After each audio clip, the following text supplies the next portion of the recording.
are live from the tournament capital of Canada, Kamloops, which hasn't hosted too many tournaments in the last couple of years here due to this pandemic that we're in. We're in Studio 2. We're in Lee's Music. That's Chris Foulds. I'm Marty Hastings, and this is Kamloops Last week. Love the show today. BC Lions, Friday. Michael Reilly, what do you think about the Lions this year? Yeah, we're taping this on August 4th, and the CFL season starts August 5th, and it's been 21 months since we've seen three-down football as God intended it to be played, and it's going to be great. Tomorrow is the rematch of the Grey Cup. The CFL does a great thing. The first game of every year is the rematch of the Grey Cup the last year, which is fantastic. And of course, the Lions play in Saskatchewan. And it's going to be exciting. We'll talk a lot more about that when we welcome Michael Reilly onto this show. Madison Olds of Kamloops, I had a conversation with her, which I thoroughly enjoyed. Today's show might be a little bit heavy. We're going to talk about mental health. We're going to talk about suicide. Madison Olds just lost one of her best friends. We'll get to that, and we're going to bring in Rebecca Sanford. She's an instructor at True, and she's basically an expert on suicide, mental health.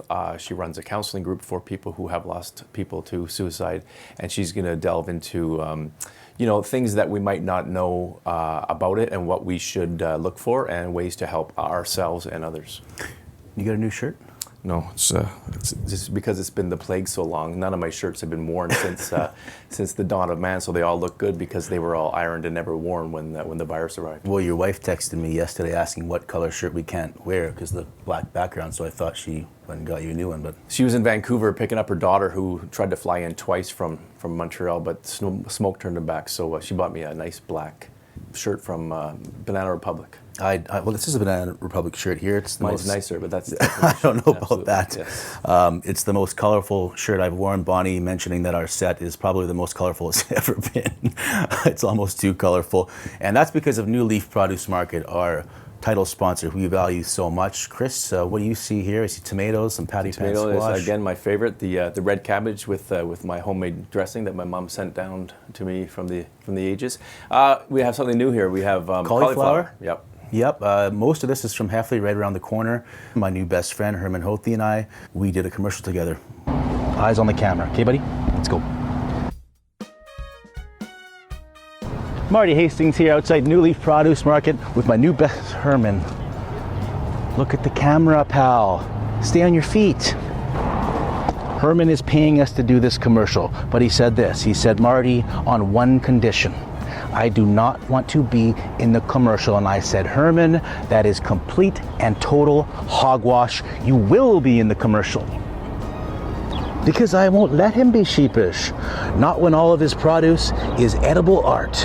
And not when it's a hyper-local labor of love from his family farm, Heffley Farms.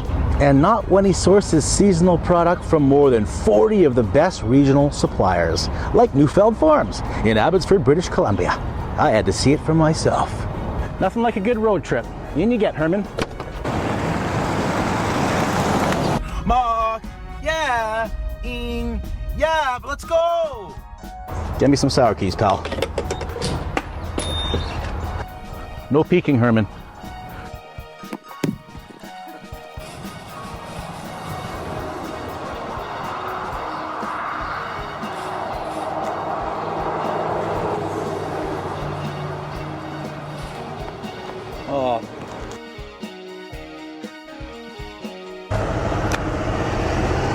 Help my goodness, Steve. Are these strawberries ever good? You're quiet today, Herman. Want some corn? Have a bite, Herm.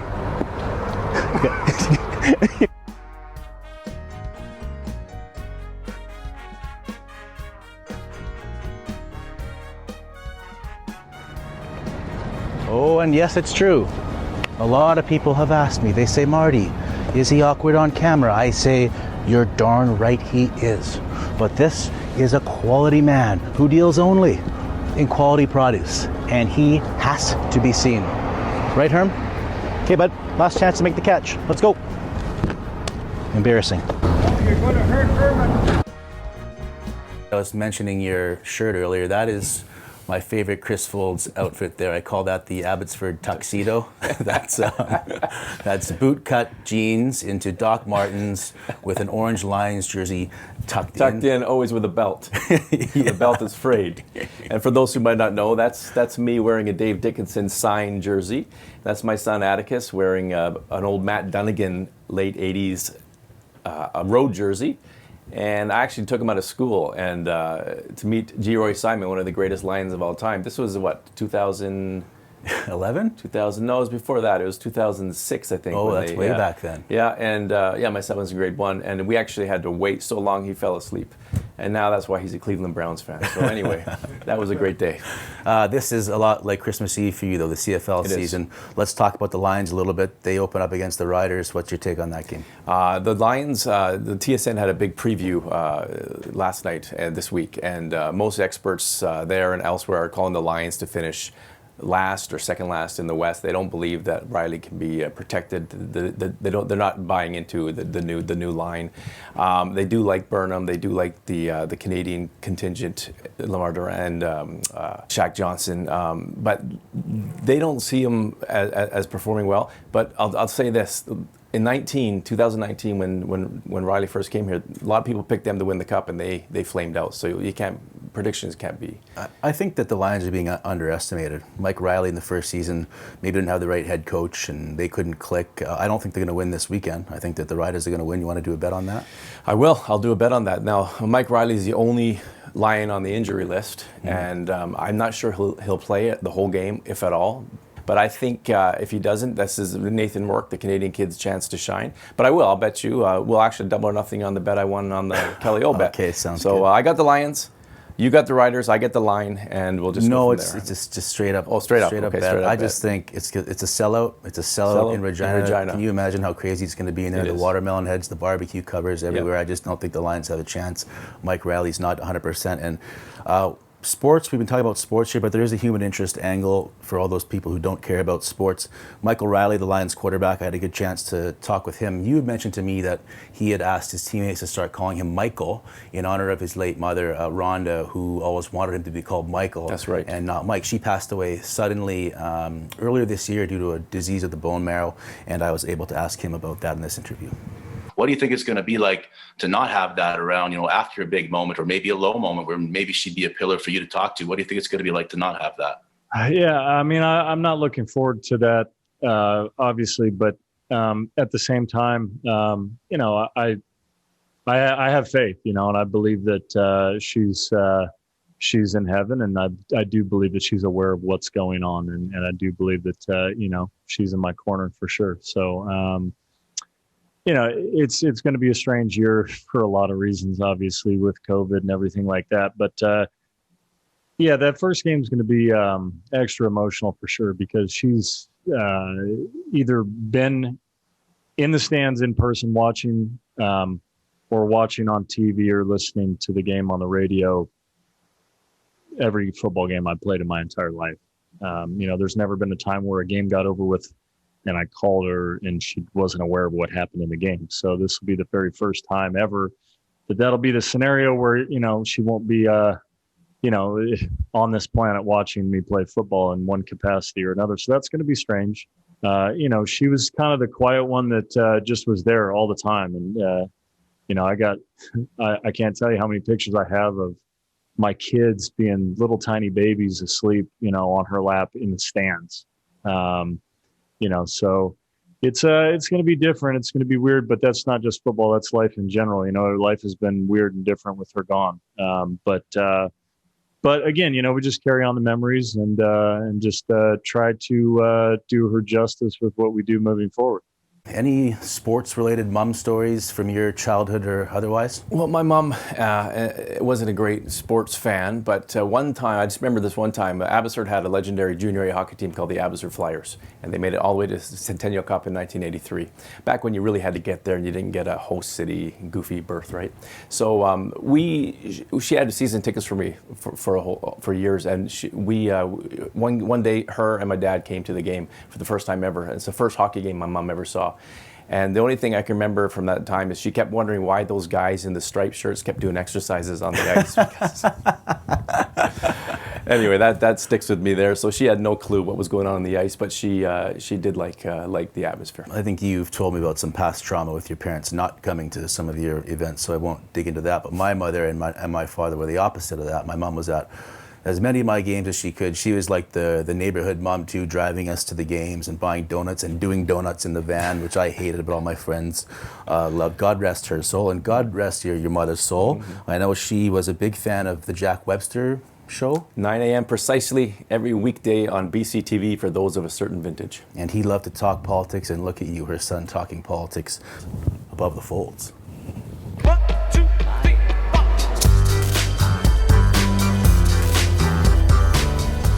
Chris, you're going to lead the way in this segment, but let's talk. We've got Kevin Falcon there, Jagmeet Singh. Who do you want to start with? We'll start with Kevin Falcon. A few weeks ago on the show, we had Todd Stone, the Kamloops South Thompson MLA, and he was talking all things about the Liberal Party's renewal, the BC Liberal Party's renewal, and he also talked about the leadership race. Andrew Wilkinson, the leader, stepped down after the election loss last year. So we have now 6 people running to be the leader of the Liberal Party. Kevin Falcon is one of them, and he is probably the most well-known one. He is a former cabinet minister in Christy Clark's government. He's a polarizing figure, and he wants to be the leader. And he stopped by the KTW newsroom last week, and we did an interview with him. It can be read on KamloopsThisWeek.com. That was Wallace? Jessica Wallace interviewed him, and he talked about why he's getting back into politics, and if he becomes leader, what he wants to see the party become. What does he want people to know about him? Well, he says his track record is, if you look at his track record, his experience, he says under the current NDP government, he fears for his children's future, which is why he's getting back into politics. And initially he got out of politics because he wanted to be with his children when they were younger. He talks a lot of points about, $10 a day childcare like the NDP talks about, but he says the funding is different in his point of view. He talks about mental health access. He's on a board in Vancouver that deals with that, so he's pretty passionate about that. But he's more about... how's his charisma level? The last guy was the paint dry. Like, I'm a charisma guy. I want to see someone that can entertain me. That's Andrew Wilkinson is a big brain guy, the former leader. He was a doctor and a lawyer, right? Yeah. But he didn't really have that it factor. Kevin Falcon is pretty personable, and he's pretty passionate, and he's a good speaker. Jagmeet Singh, or do you want to go with the Conservatives next? No, go Jagmeet Singh. Jagmeet Singh is the federal NDP leader, and he was in Kamloops last week as well. I think the day after or the day before Kevin Falcon came through town. Jagmeet Singh was here to visit the Kamloops Tequamac former residential school, the Kamloops Indian Residential School, where the probable graves were found of the students. He's the first federal leader to visit the site since the announcement in May, and he spoke on that, and the story's on KamloopsThisWeek.com. Do you think that he was sincere? I mean, I think he actually almost broke down. For sure, I think he's sincere. He's traveling to a number of these sites across the country, and I think he would be doing it even if there wasn't an election on the horizon. I think it's just his way of saying, I'm there. Tell me what you need. He put a call out for Prime Minister Trudeau to put those 94 calls of action under the Truth and Reconciliation Act Commission report. Put them all into action, get them going, spur the government on. So I think he's sincere. It must be a hard line to walk, because he's obviously got talking points that he wants to use through that residential school findings, which he did with Trudeau. He did, and he attacked Trudeau for being slow on enacting those calls of action, and for continuing certain court cases about awards to survivors. Conservatives. Yeah, that tells us into the local political scene. This is, as I mentioned, this is August 4th. We're filming this show. Tomorrow is when the local Conservative Party Riding Association elects its candidate for the next federal election. Kathy McLeod has been a 4-term MP here, but she's not running again in the next election, which we think is going to be called very soon. So there are 4 people running for that nomination, and the party membership is voting on August 3rd, 4th, and 5th, and hopefully this week we will find out who that person is who will become the candidate. So this is a big changing of the guard after It is a big changing of the guard, and the money says, if you're betting on it, the Conservatives are likely to win this riding again, based on the previous, especially last election, where Kathy just won in a landslide. Bill Sandhu from the NDP has already established he'll have something to say about that. The Liberals and the Greens, and there's a couple of fringe parties as well, People's Party of Canada and the Maverick Party. I don't think they're in the picture. Is my boy running again there from the pastry shop in any way? The Communist Party? The Bolshevik baker. Yeah, what was his name again? Oh man, That's right. It's gonna kill me. That's right. He Biat Klossner. Biat Klossner is a great guy. He's got more passion and more commitment than anyone I interviewed him and I almost moved to Russia. I know. He had me going. Biat Klossner ran for city council, and I think he ran for school trustee as well. And he doesn't waver in his beliefs. If you don't like him, don't vote for him. But this is what he believes in. Just back to the Conservatives. Is there a front runner? Well, there's Beverly DeSantis is the CEO of Tourism Kamloops. She was the first to announce. She obviously has a lot of contacts. Mike Grenier is the founder of Tobiano. He's also running for the nomination. He also ran for the BC Liberal nomination for Kamloops North Thompson after Terry Lake stepped down. He didn't win that one. Ward Stamer is the barrier mayor. He's also running.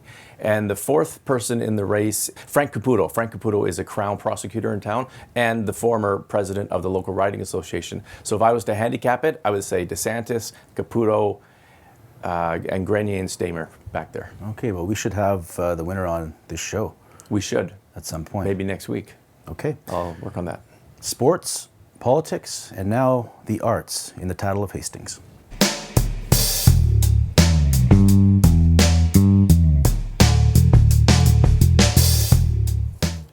That is Madison Olds of Kamloops, and very much with her new look. I interviewed her a few days ago, and I thoroughly enjoyed this interview. We covered a lot of topics, some pretty heavy topics. Also, we talked about her career, and as you can see by this photo, there's been a pretty big evolution in style, and also in her sound. She's kind of gone with a more pop sound, and I was asking Mike Miltimore before this, how would you kind of describe her older sound, kind of like a rootsy singer-songwriter type feel to her. Have you heard her music before? Yes, I have. Actually, I was in the Plaza Hotel with my wife a few years ago. As you do. As I can be found. And Madison and her father were playing in the corner, acoustic set. It was unbelievable. It was great. I asked them to play a Jason Isbell song. They played a Jason Isbell song. And like Mike says, Magic Mike says, it's like it was Americana rootsy, very, very raw and authentic, and I really, really loved it. Her new album is Drowning in My Thoughts, and I say it's pop music, and I don't mean to say it's without depth, because she explores a lot of heavy issues in it. The big single is called The Best Part of Me. It's all about mental health, and in this interview we talked about the loss of her friend to suicide, and we talked about a really cool love story that she's involved in with her boyfriend, Derek Jazeski. Life-changing motocross accident, broke his T6 and T7 vertebrae, fractured 4 ribs, lacerated his lungs, and was told he'll never walk again. Were you with him when that happened? No, we, my parents have a small little music venue in their basement, and he was the one guy that showed up one night, and it was like a perfect little meet cute moment. But I come from a very hyper supportive family. I think you have to when you're in the music industry. And when I met Derek, I was like, you know what? You're going to walk again. I don't care what anybody's told you. You're going to walk again.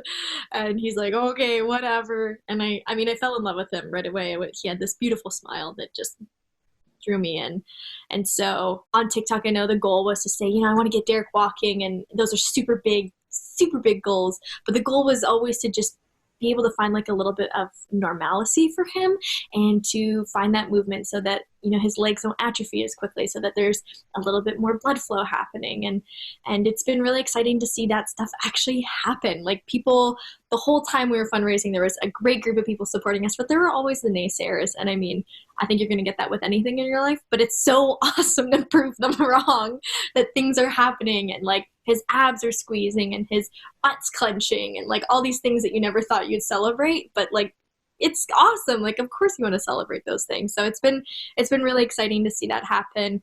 And he's such a happy person, and he's super easygoing. So I wouldn't want to be doing it with anybody else. Talk to you about mental health for a little bit. You've been public with your struggles. Your album, there's a lot of themes of mental health in it. Best Part of Me, I read, was pretty much all about mental health. So how are you doing? And how's your mental health been during the pandemic? It's just a really terrible time to be struggling with, things in your head. And I think the most important part with mental health is talking about it.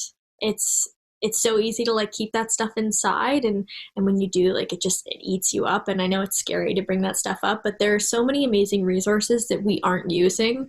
Obviously, like there's crisis lines and text numbers and just me. I mean, like I always tell people they can reach out to me if they're feeling low, and I've actually been so blessed that people do, and I get to be a part of their life. And I just recently lost a friend to mental health, and it's hard to watch somebody like choose that and to go through that, and the pain that it, you know, puts on other people. It is so heartbreaking to see somebody feel that way. And so I don't know, you know, how we can help, but I just know that talking about it is like such a big thing, and making it normal to feel that way, and so that people don't feel like they're different, but that it's okay to talk about it. It's okay to get better. It's okay to not be okay and then to be okay the next day. But just, you know, sharing how you're feeling is so important right now.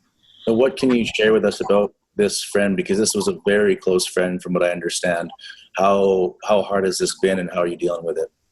It's been really hard. I mean, I've never lost somebody to mental health, and I think, you know, there's things that come with that. There is PTSD, there is trauma, there's pain. Like, it's such an unexplainable feeling, and anybody that's gone through it would say, yeah, I know those feelings. The grief and the regret, and then the anger and the wanting to be mad at them, but then also be like, wow, I'm mad at myself and I'm so sorry. And it's just going to be all these things that we'll never fully understand. And I think the more I talk about it with the other people that knew my best friend, they're all feeling the same way. And it's so important to talk about that with them, because then I know whatever it is that I'm feeling right now is totally normal, and it's just part of, you know, the cycle of losing somebody that way. But yeah, I mean, there are good days and there are bad days, and I know I post about it on my social media, and people are like, oh my gosh, are you okay? And I'm like, yeah, no, I'm okay. I think it's important to talk about it and to let it out, because the more you bottle it in, the worse it's just going to make you feel. And I know the last thing that she would want is for somebody to be feeling the way that she was feeling. From the outside, looking at someone like yourself, this entertainer who's so natural on stage and has a great voice and seemingly has all these things going for her. And I've seen the photos that you've posted with her. You know, from the outside, these look like two super happy people. How much more important does that make it to talk about it? Because you just never know what people are going through. You know what? I didn't know. And it was such a surprise when I got the phone call. And I think I'll always be surprised. I'm so sad that I learned the lessons that I did through her. And I had to lose somebody so important to me to realize that every moment I talk to somebody is a moment to say I love you and I care about you and talk to me, and is a moment to reach out to somebody I haven't heard from in 2 days, and to make sure that, you know, they know their worth, and they know that there are people here on earth that love them and care about them and will miss them if something were to happen to them. I hope you don't blame yourself, though, you know. Oh, you know what though? Like, I do, and everybody I talk to does as well. And I think that's so, it's so natural, like that guilt. I work with a company called Heart of Indie Radio, and they do a lot about anti-bullying and talking to people that have lost a loved one to suicide. And that guilt is like that.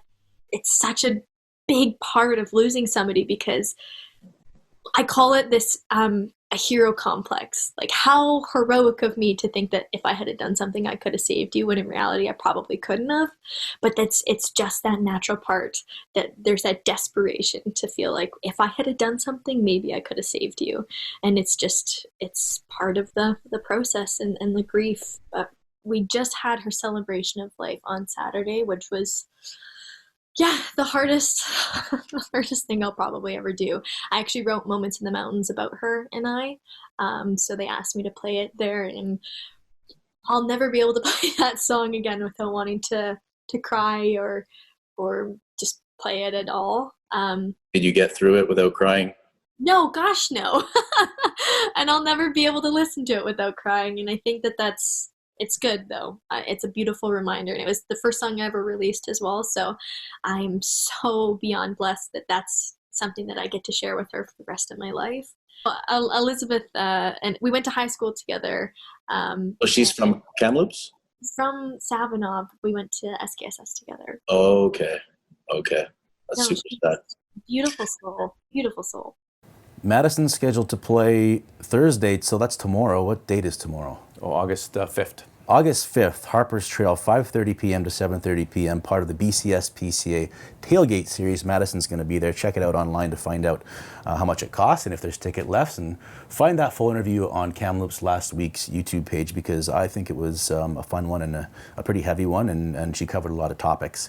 And one of those was mental health. I just want to talk to you about mental health in general and the pandemic, and I think you've been at home a lot, but you've had, Catherine and kids and your pets. Mm-hmm. But have you felt kind of isolated at all? Yeah, absolutely. I haven't left Kamloops since November 9th, 2019. Haven't left the city at all, and that gets a little bit, you feel suffocated. So the pandemic, especially the first days of the first months of the pandemic, it was a little freaky because we didn't know what we were getting into. You get used to it after a while, and it's good to have people around. But then, just being able to have people over when we couldn't do that you realize how the little things are big when you miss them. And I think it's the fatigue part of it now. 2020, I got through pretty well. I also had a significant other in my life at that point. Did. And we were together a lot, and now I don't, so I'm alone a lot, and I think it's all kind of catching up. But then we come into this so-called year of rebirth where things are opening up, and then we get the bloody wildfires and the smoke. Right. And the smoke, I was playing pickleball last night with Cam Fordham's, a former reporter, and a few other people, and he said, this smoke is worse than the pandemic because he can't do anything. He can't go outside. So it's like a double whammy. Madison Olds talked a lot about that, and we talked about the loss of her friend.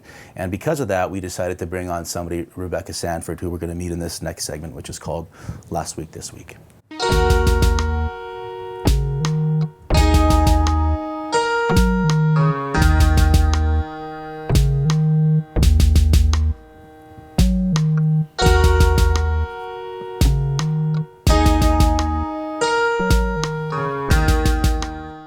Rebecca Sanford is a clinical social worker, researcher, educator, and suicide loss survivor. She works as faculty in the TRU School of Social Work and Human Service. Chris, do you have Rebecca? Yes, I know Rebecca. My wife and Rebecca are good friends, and Rebecca's husband, Tim, I actually went and audited one of his philosophy classes at TRU, and it was very fascinating. So we asked her to watch the Madison Olds interview, and Madison talked a bit about losing her friend, and we're going to bring Rebecca in right now to talk about that. Hello, Rebecca. How are you? Good morning. I'm doing well. How are you? We're doing well. Why don't we just start with your general thoughts on that interview and what you thought about it? Yeah, I really appreciated that interview. And as you mentioned, Madison covered a lot of topics, and some pretty heavy topics, including mental health and suicide. And in general, I was really just so appreciative of Madison's openness in talking about her loss experience and her attention to non-stigmatizing language. I think when we talk about suicide, there's a lot of misconceptions. It's still a very stigmatized topic, and I was really grateful for the way that she openly talked about her experience and was so thoughtful in the language that she used as well. I would have thought that during the pandemic, suicide rates would have gone up, and the studies that I've read suggest that maybe that's not the case, but maybe down the road we'll see that they will. What's your take on that? That's a good question. It's so difficult. I think in the early days of the pandemics, there was so much speculation about suicide rates increasing and the impact of people being isolated, kids or youth no longer being in school. I think there was a lot of concern, as tends to happen when we're in new situations that are beyond our control and are so far outside of our norm. But as you mentioned, consistently, not to say that there aren't some exceptions to that, but consistently the reports have been that suicide rates have either not changed or have decreased. In BC, the preliminary data from the coroner's office is actually reporting a decrease in suicide rates for 2020, but that's preliminary data because there's always a lag in finalizing the suicide death data, in part because it can be difficult to determine the cause of death, especially if it's not clear that it was a suicide. Oftentimes, the coroner or medical examiner will leave it as an undetermined cause of death rather than identifying it as a suicide until they have more information. And so it's possible that the data will change. And we might see some minor changes in the rates of suicide, but in general, it seems consistently that we didn't see the massive spikes in rates of suicide that were anticipated or feared. Just circling back to the Madison interview, one thing that really stood out to me was the idea of blame. You know, I asked her, do you blame yourself? And she said basically yes, and so do a lot of my friends. How often do you come across that in the work that you do? It's incredibly common. And that was another thing I really appreciated about her her interview and was her openness in talking about her experience and the responses that she's had to the loss of her friend. What she mentioned is so incredibly common.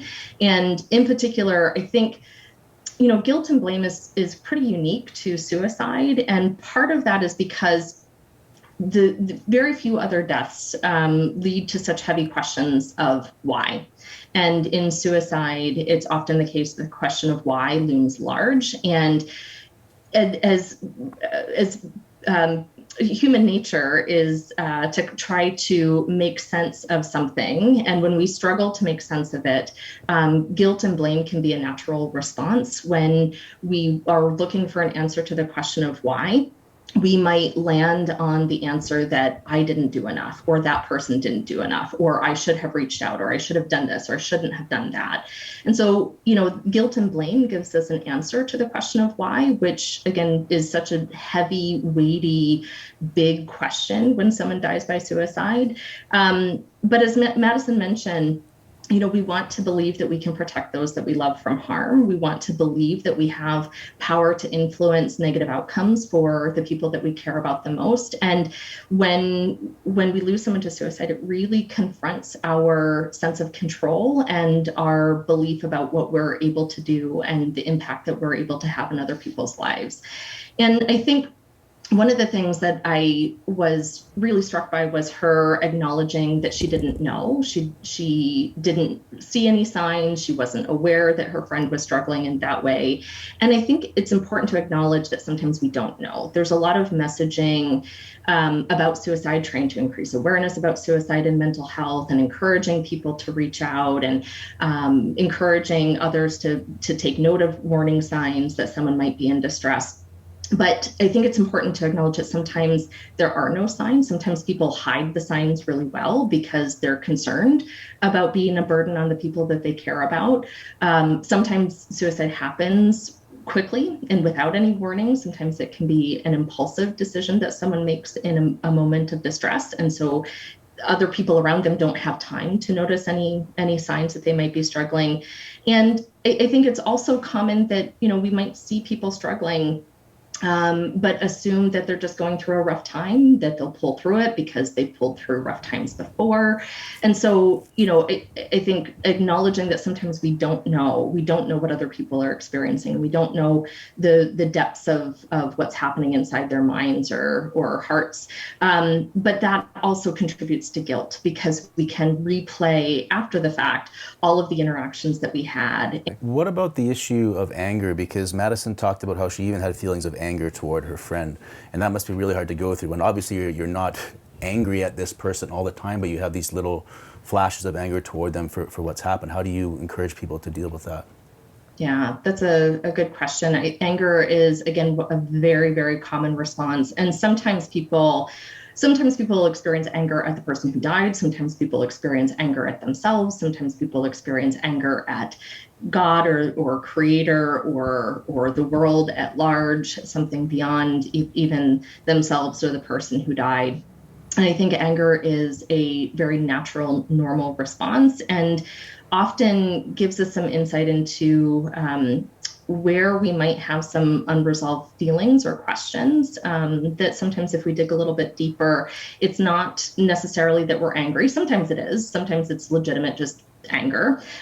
Sometimes that anger really masks fear. Sometimes that anger masks our sense of guilt or responsibility. Sometimes that anger masks deep hurt and pain, and anger is a way that we feel comfortable expressing it. And I think one of the most important things that we can do is to understand that anger, what's driving that anger, and use that to inform what we might do with it.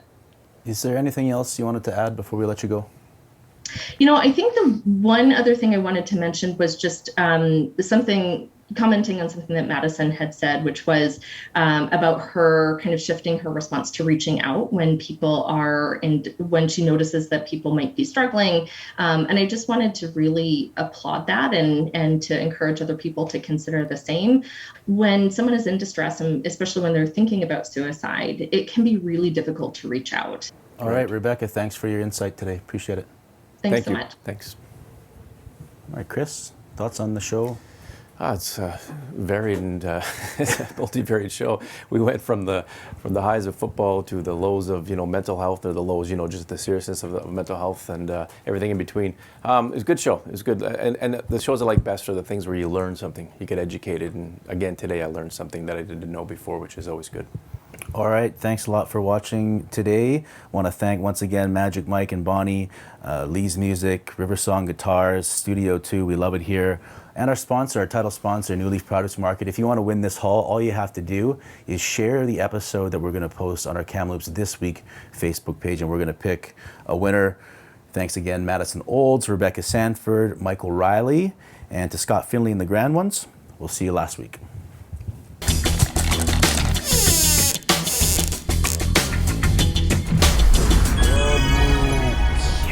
Last.